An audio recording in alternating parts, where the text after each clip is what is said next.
Now, hope that is seen is not hope, for who hopes for what is seen? But if we hope for what we do not see, we wait for it with patience.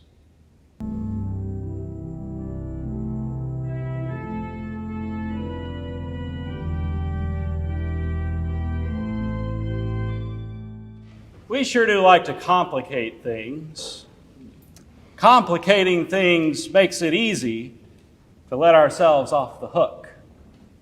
When it comes to being a Christian, we might have a tendency to say, well, I don't really understand what's going on here, so I'm just going to leave that to the theologians, to the professionals, and I'll move on.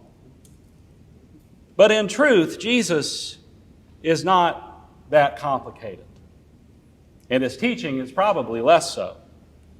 Now, true theology might be complex, but it's not complicated. Anyone with the right tools can do it. But I think we like to wrap the parables, particularly, in an enigma so that we can justify to ourselves why we're not listening to them. It's easier to ignore what we refuse to understand. But stripping away all the extra wrappings surrounding Jesus and his teachings, the Bible, etc., what we have throughout the parables are teachings about the kingdom of heaven using things like dirt, seeds, yeast, fishing, a vineyard. All of these are examples. Now, we may not be able to understand the finer points of eschatological theory, but we understand fishing and seeds. And I know we understand bread and wine. And today's parable is about seeds and weeds, the wheat and the tares. Don't overthink it. Jesus tells us that the kingdom is like someone planting seeds and then some ne'er-do-well trying to ruin the planting by throwing a bunch of weeds in the mix. Now let's just stop right there. I want you to imagine with me for a minute. Imagine you're walking through a field and you're starting to see your sprouts coming up. Be corn or soybeans or cotton, it doesn't matter. You're walking along, you notice on the rows that one of the sprouts has a weed growing up next to it. And then you notice another one and another one. And pretty soon you realize the whole field's been taken over. What to do? What to do in this situation? Now you can send out your laborers to start pulling up the weeds by the root, but that's going to take a lot of work, a lot of back-bending work. And then they're just going to have to do it again when the harvest comes. Maybe it's best to just let it go. Just wait it out. The weeds might be in the way for a time, but the harvest is coming. We'll still have the crop, and we'll just sort it all out in the end. And that is, in a way, a microcosm of life. Now, there's all sorts of wonderful and terrible things out in the world.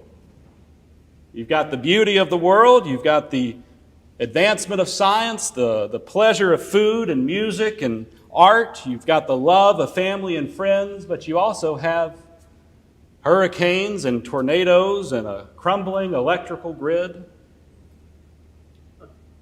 shootings, death and sadness.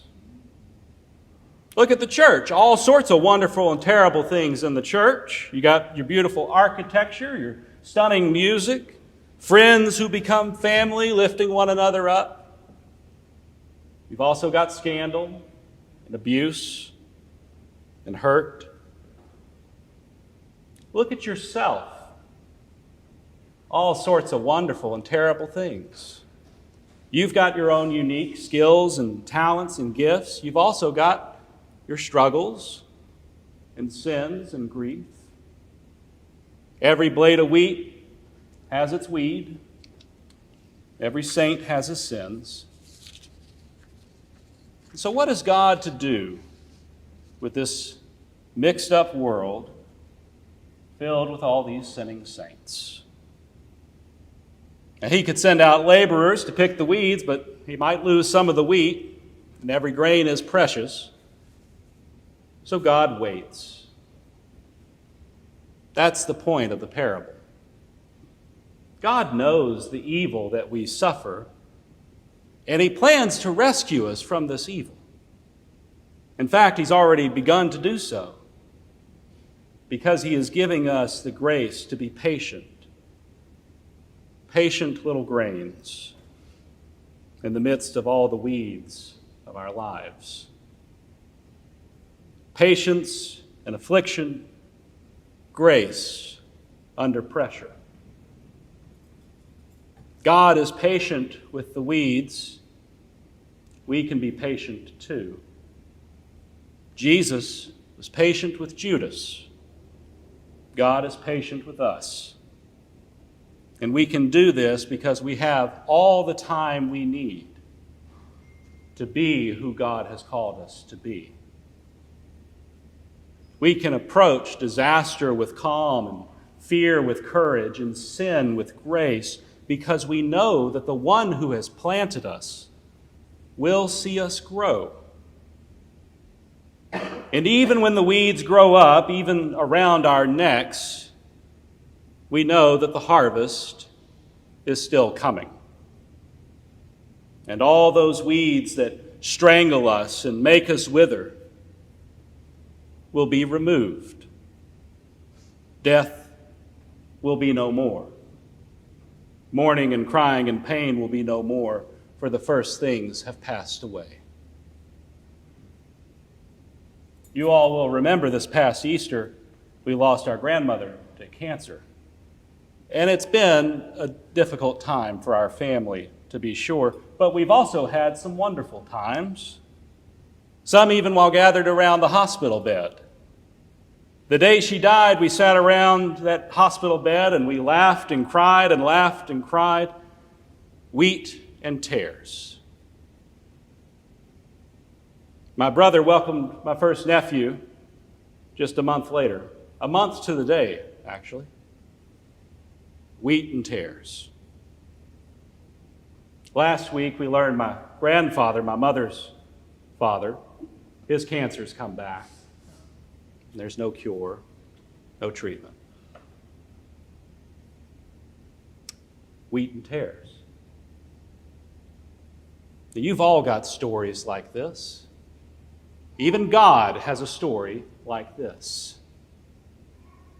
Now, there are surely some who believe that suffering shouldn't come upon people because of their faith, but that simply is not something that Jesus taught. Suffering will come whether you trust in God or not. The difference the trust makes is that it keeps suffering from being what defines you. Faith will not remove suffering, but it will keep it in its place. It will remind you over and over again that the sufferings of this present time are not worth comparing with the glory that is about to be revealed to us. We know that the whole creation has been groaning in labor pains until now. And not only the creation, but we ourselves. For in hope we were saved. Now hope that is seen is not hope, for who hopes for what is seen? But if we hope for what we do not see, we wait for it with patience. Then the righteous will shine in the kingdom of their Father. Amen. Hallelujah.